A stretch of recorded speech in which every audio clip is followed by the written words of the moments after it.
歡迎返到嚟日常研究部。你有冇每日同隻貓傾偈啊？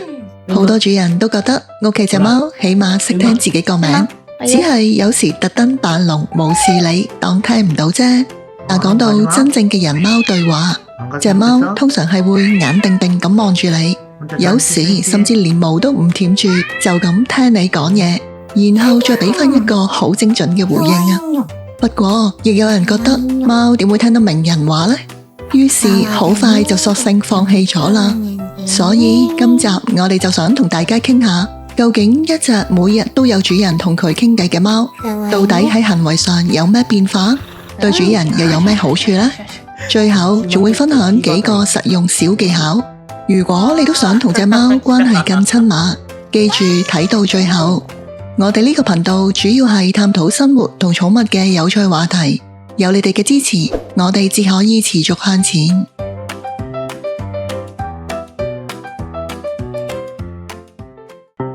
每天被主人說話的貓咪行為。你有冇發現，除咗平時嗌佢會回應你之外，當你同隻貓講嘢嘅時候，佢開始會望實你，再加句喵聲當係回應啊。其實貓本身唔係靠叫聲嚟同同類溝通㗎，但因為你成日同佢講嘢，佢就會慢慢發現到，原來要發聲先至有互動，於是佢就學識咗用叫聲嚟應你啦。不過每隻貓嘅反應都唔同啊，有啲可能只係喵一聲就算，有啲你講一句佢就會返你幾句，甚至有啲淨係擘大個口但冇聲，咁就唯有當係你隻耳嘅聽力唔夠靈敏啦。留意返，如果你隻貓每次傾偈都興奮到收唔到聲，可以試下等佢安靜落嚟先撩佢講嘢啦。要慢慢俾佢知道，大聲尖叫係冇用啊，冷靜咁互動先至有回應啊。有時見隻貓明明冇乜特別要求啊，都會自己行過嚟喵你一聲嘅。其實佢真係冇乜嘢啊，只係想同你打個招呼啫。因為對佢嚟講，呢種互動已經變成咗日常操作。行過嚟喵一聲，其實咪等於喂 hello 啊，我喺度啊。再挨埋你塊面度補多兩句，就似係問你搞緊咩啊？當然有更多時候係想主動提醒你我餓啦，又或者陪我玩啦。至於如果你辦事不力，喺佢眼中行為不當，做錯嘢嘅話，就難免佢亦都會識得俾說話你聽，教訓你兩句咁咯。有專家話，貓嘅智力大概等於2到3歲嘅小朋友，主人未必認同啊。不過講到貓好聰明，學嘢快，應該冇乜人反對啦。雖然佢哋未必句句聽得明，但真係會記住主人講過嘅特定字眼。一隻貓記得10零20個詞彙，其實好平常嘅。而且貓其實都幾現實㗎，真係特別會記住啲對自己有好處、感覺良好嘅字眼，例如食飯啦、過嚟啊、好可愛啊你之類，一聽就知道唔係讚自己就係有着數啦。至於你平時講嗰啲唔好啊、嬲啊、好曳啊你呢類負面又干涉佢哋自由嘅字眼，佢哋一般都唔會太上心嘅。記住平時你講開嗰1兩個已經好俾面啦。成日同主人傾偈嘅貓真係會特別嗲，好黐人㗎，因為透過日常交流，佢哋會感受到充足嘅安全感啊，知道自己係被重視、被愛錫嘅，自然會更主動親近你。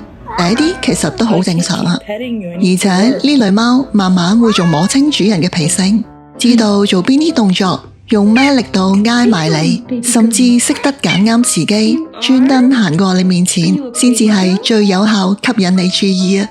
其實識得表達自己嘅貓，反而比較少會有公主病，因為佢哋根本唔需要靠情緒失控去爭取你嘅注意啊。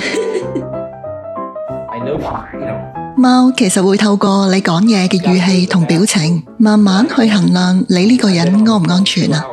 當佢開始信任你，就會喺屋企展現出完全放鬆嘅一面啊，甚至會攤到反晒肚咁瞓，肯俾你摸佢條尾，摸佢個肚，仲會直接喺你手上面食零食添。有啲主人仲會好似同小朋友講嘢咁，好耐心同隻貓解釋點解唔出得街啊，或者點解要沖涼啊。相比起硬邦邦嘅指令，呢種溫柔嘅溝通方式反而更有效，更容易安撫到佢哋嘅情緒啊。相信好多人都見過，有時你同隻貓講嘢，佢唔叫又唔喐，最多只係耳仔轉兩轉，又或者條尾係咁意揈兩下。其實佢係想講，哎呀，你好煩啊，不過我有聽緊嘅。雖然貓中意你陪佢傾偈啊，但有時佢哋都好需要自己嘅空間。當佢想瞓下或者靜靜地嘅時候，佢揈下條尾就等於話聽到啦，唔好再講啦。當你見到呢個信號，最好就識做啲，由得佢靜下啦。講真，有啲嘢真係冇得逼㗎。如果你太長咁捉住隻貓講嘢，佢其實會覺得好煩躁啊。建議最好避開佢食飯、瞓覺或者舔緊毛嘅時間，間硬同佢講嘢啦。最理想嘅傾偈時機就係大家咁啱四目交投，又或者係佢主動行過嚟撒嬌嘅時候，呢種等埋隻貓一齊同步嘅溝通先至係最有效㗎。如果你發現隻貓好似喺度避緊你，咁可能你真係講得太多嘢啦。就算你隻貓平時有幾鍾意你都好，當你真係太煩嘅話，佢都會用物理距離嚟保護返自己嘅空間。呢個時候千祈唔好再追住佢啊，等佢確認你唔會再騷擾佢，佢自然就會慢慢揾返你啊。跟貓咪說話對主人的益處。同貓傾偈，其實單係望住佢個樣開口講嘢，心情都會變好啊。科學啲講，同貓互動會令身體分泌催產素，即係所謂嘅幸福荷爾蒙，幫你減壓之餘，仲可以穩定情緒啊。有人覺得貓感應到人嘅能量場，當你語氣好平穩咁同佢傾訴，貓嘅心跳同體溫都會跟住一齊放鬆。呢種跨物種交流，其實係一種好強大嘅治癒力量啊！唔好睇小每日傾嗰幾句偈啊，累積落嚟嘅信任，慢慢就會變成一份深厚嘅感情。呢啲嘢真係唔係一朝一夕有㗎，要靠你日日同佢傾，慢慢培養先至得。當你發現原來隻貓真係會咁依賴你、咁愛你嘅時候，對每個主人嚟講，絕對係一件冧到爆又好幸福嘅事啊！同隻貓相處耐咗，你會慢慢識得分辨佢唔同嘅叫聲同表情啊。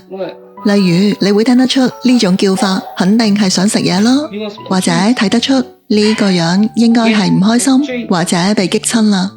呢種心意相通，其實係有來有往嘅，全靠你每日細心觀察，認真同佢傾偈，先至換得返嚟呢份默契。當你習慣咗每日同隻貓傾偈，你自然會留意到佢回應你嘅音調變化。如果佢突然發出平時都好少聽到嘅低沉沙聲，你可能好快就會帶佢去檢查下身體啦。呢種日常對話，其實已經喺不知不覺間變成咗一種最直接嘅健康監測方式。跟貓咪說話的小技巧。如果你仲未習慣同貓講嘢，可以試下由簡單嘅打招呼入手。朝早講聲早晨，瞓覺講句早唞啦，出門口講我走啦，返到屋企就講聲我返嚟啦。習慣咗之後，就可以加多句，例如早晨喎，尋晚瞓得好唔好啊？慢慢你自然就會越講越多啦。透過呢啲固定嘅對話流程，貓會對你每日嘅行程產生一種預期感啊，覺得你個人都幾有交代喎。咁樣做可以有效減少佢哋嘅焦慮啊！真係唔知講咩好，咁就讚佢啦。今日你好可愛喎，多謝你啊，乖乖喺屋企等我啊。總之正面嘅說話就得啦。貓係可以從你嘅語氣入面感受到自己被讚嘅。呢種互動最容易增加大家嘅親密感，關係自然會好好多啦。如果連打招呼都會覺得尷尬，咁就再簡單啲啦，嗌多啲佢個名，例如餵飯前嗌樂樂食飯啦，或者喺平時同佢對望嘅時候，順口都嗌下佢個名。最重要係令佢覺得，咦，聽到自己個名就等於有好事發生啦。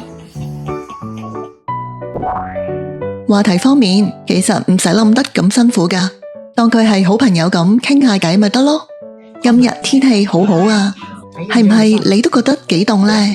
甚至可以因應佢嘅行為去講，啱啱去完廁所嚟啊，或者哇，你頭先瞓得好冧喎。總之乜都講得，完全冇問題啊。想訓練貓，其實最重要唔係你用邊種聲，而係語調要夠一致喎。例如想制止佢嘅時候，語氣要低沉嚴肅啲；餵零食嘅時候就可以用翻啲輕快柔和嘅語氣。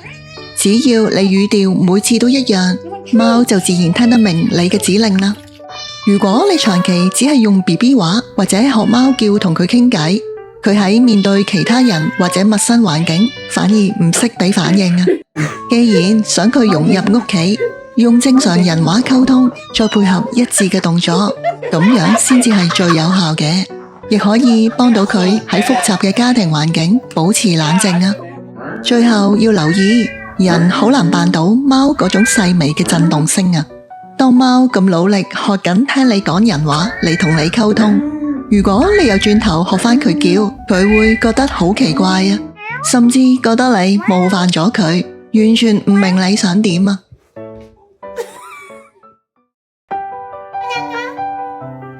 總括嚟講，同貓傾偈一定唔係得你自言自語啊，而係用時間慢慢建立一份只屬於你哋嘅溝通默契。對貓嚟講，呢啲互動其實亦都係一種認知訓練。即使貓未必聽得明晒你講嘅內容，但佢哋會認得某啲關鍵詞，加上佢哋好擅長靠聲調同動作去判斷你嘅情緒啊。實際溝通效果好多時比你想象中好。無論你當係同一個好朋友傾偈，定係純粹想放鬆下心情，如果你仲未試過認真同你隻貓講嘢，不如由今日開始試下啦。歡迎分享交流你嘅諗法同經歷，記得訂閱我哋嘅頻道，按讚同分享。多謝你睇到最後。